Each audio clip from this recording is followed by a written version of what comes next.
In Formula One, team orders are like a ticking time bomb. Everyone knows they're there, waiting to explode at the most crucial moment. But at McLaren, that bomb isn't just ticking, it's about to detonate with historic consequences. The year is 2025, and McLaren stands on the brink of their 10th Constructors' Championship. With a massive 333-point lead over Mercedes, they're about to dominate the sport in a way we haven't seen in years. But inside the McLaren garage, a much more dramatic story is unfolding, one that could either define or destroy the legacies of two talented drivers. Oscar Piastri, the calm and calculated Australian in just his third season, leads the Drivers' Championship with 324 points. His teammate Lando Norris trails by 25 points with 299. In any other season, this would be a straightforward team dynamic, but McLaren's unique papaya rules have thrown traditional F1 team management out the window. What we're seeing at McLaren is unprecedented in modern Formula One, says veteran motorsport analyst James Allen. They're letting their drivers fight freely for the championship, with identical cars and no preferential treatment. It's either brilliant or completely mad. The stakes couldn't be higher. Behind the McLaren duo, four-time world champion Max Verstappen has been mounting a late-season charge, climbing to 255 points after recent victories.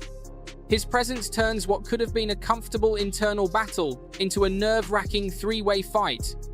McLaren CEO Zak Brown's commitment to fair play might seem admirable, but it's also incredibly risky.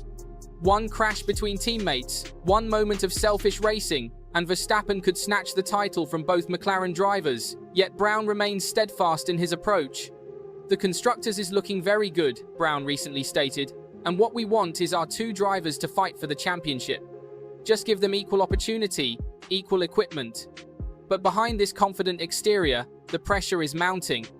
For Lando Norris, this situation is particularly painful. After 7 years with McLaren, helping rebuild the team from midfield strugglers to championship contenders, he's finally got a car capable of winning the title. The only problem? His younger, less experienced teammate is leading the championship.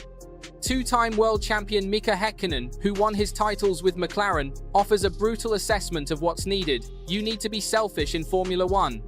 Being nice doesn't win championships. At some point, one of these drivers will have to put themselves first, regardless of team harmony. The dynamic between Piastri and Norris has been fascinating to watch. Piastri's meteoric rise through the junior categories, winning Formula 3 and Formula 2 championships in consecutive years, marked him as a special talent. But few expected him to be leading the championship in just his third F1 season. His calm, methodical approach has served him well, but some question whether he has the killer instinct needed to close out a championship. Former F1 driver David Coulthard doesn't mince words. Racing drivers are selfish. They've got to Formula One because they have their elbows out. The papaya rules won't last forever. Eventually, someone's going to say bollocks to the team. I want this victory for myself. The mathematics of the situation add another layer of complexity. With 7 races remaining after Singapore, Piastri's 25-point lead might seem comfortable, but in F1, fortunes can change in an instant. Just ask Charles Leclerc, who saw a commanding lead evaporate in 2022 through a combination of reliability issues and strategic mistakes. The pressure is showing in different ways. Piastri maintains his trademark composure, but there are moments in press conferences where you can see the weight of expectation in his eyes. Norris, meanwhile, has shown flashes of brilliance mixed with uncharacteristic frustration. The interesting thing about this battle, explains former McLaren technical director Adrian Newey, is how it challenges modern F1 conventions. Teams usually manage these situations with clear hierarchies and team orders. McLaren is gambling that open competition will yield better results. What makes this situation even more intriguing is the contrast in the drivers' journeys. Piastri arrived at McLaren as part of their long-term strategy, but his success has come faster than anyone anticipated. Norris, on the other hand, has been the face of McLaren's resurrection, enduring tough seasons and helping build the team culture that's now delivering success. The upcoming Singapore Grand Prix could be the flashpoint where theory meets reality. The tight street circuit leaves no room for error, and the slightest mistake could have championship-defining consequences. Team principal Andrea Stella knows this better than anyone.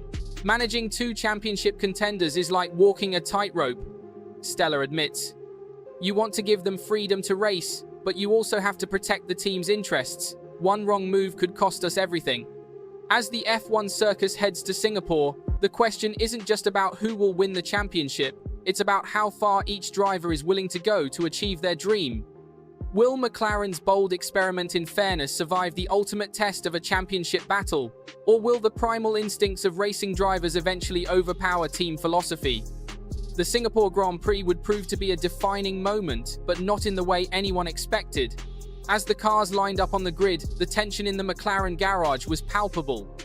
Piastri, starting from pole, maintained his trademark composure. Norris, alongside him in second, gripped his steering wheel with unusual intensity. When the lights went out, both McLaren drivers made perfect starts, but it was what happened in turn 1 that sent shockwaves through the paddock. Verstappen, starting third, attempted an ambitious dive up the inside. The resulting three-wide situation forced both McLaren drivers to take evasive action, costing them crucial positions. That opening lap changed everything, explains former world champion Nico Rosberg. It wasn't just about lost positions, it was about how each driver would respond to adversity. These are the moments that reveal a champion's true character. As the race unfolded, Piastri and Norris found themselves battling through the field, their pristine papaya cars weaving through the floodlit streets of Singapore. But their approaches couldn't have been more different. Piastri, thinking about his championship lead, drove with calculated precision.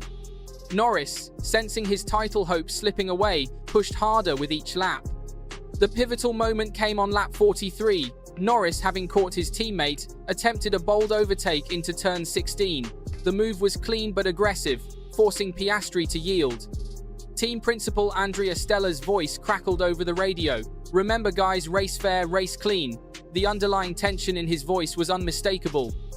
Former Ferrari strategist Inaki Rueda offers insight into the team's dilemma.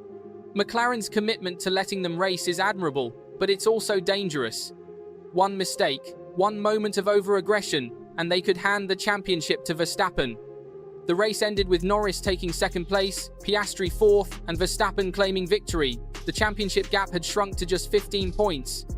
More significantly, the dynamic between the McLaren drivers had shifted. The polite cooperation of earlier races was giving way to raw competition. In the post-race press conference, the strain was evident. "I respect the team's position," Norris stated, his usual smile notably absent, "but I've worked 7 years for this opportunity. I can't let it slip away." Piastri's response was measured but firm. "We're both here to win. That's what makes Formula One special." The following races became a masterclass in high-stakes psychological warfare. In Austin, Piastri's qualifying lap was described by Martin Brundle as one of the most precise pieces of driving I've ever seen. Norris responded in Mexico with what his race engineer called pure racing instinct. McLaren's engineering department faced unprecedented challenges. Keeping both cars absolutely equal isn't just about identical parts, explains technical director James Key. It's about managing upgrades, setup options, and development paths while under intense scrutiny. Every decision is analyzed for potential favoritism. The pressure began affecting both drivers differently. Piastri's methodical approach remained, but his radio communications became increasingly assertive. Norris's natural flair was still evident, but now came with an edge of desperation that both helped and hindered his performance. "What we're witnessing," says Ross Brawn, "is the evolution of two different championship approaches. Piastri's building his campaign like a chess player, while Norris is racing with his heart on his sleeve. Both are valid strategies, but only one will prevail." The championship battle's intensity was amplified by Verstappen's continued presence. The Dutch driver's experience showed as he capitalized on every McLaren mistake, turning what could have been a straight shootout between teammates into a three-way psychological battle. Behind the scenes, McLaren's management faced mounting pressure to intervene. Shareholders worried about the risks of letting their drivers race freely. Sponsors saw both opportunity and danger in the unfolding drama. But Zak Brown remained committed to his principles. "In 20 years, people won't remember who finished second," says former McLaren driver Fernando Alonso. "They'll remember how this battle was fought. McLaren is writing a new chapter in F1 history, but the price could be very high." As the championship enters its final stages, The question isn't just about who will win, it's about how victory will be achieved and what cost it will exact from both the winners and losers. The battle between Piastri's ice-cold precision and Norris's passionate determination has become more than a sporting contest. It's a clash of racing philosophies that will define McLaren's future. The rising stakes have brought out exceptional performances from both drivers.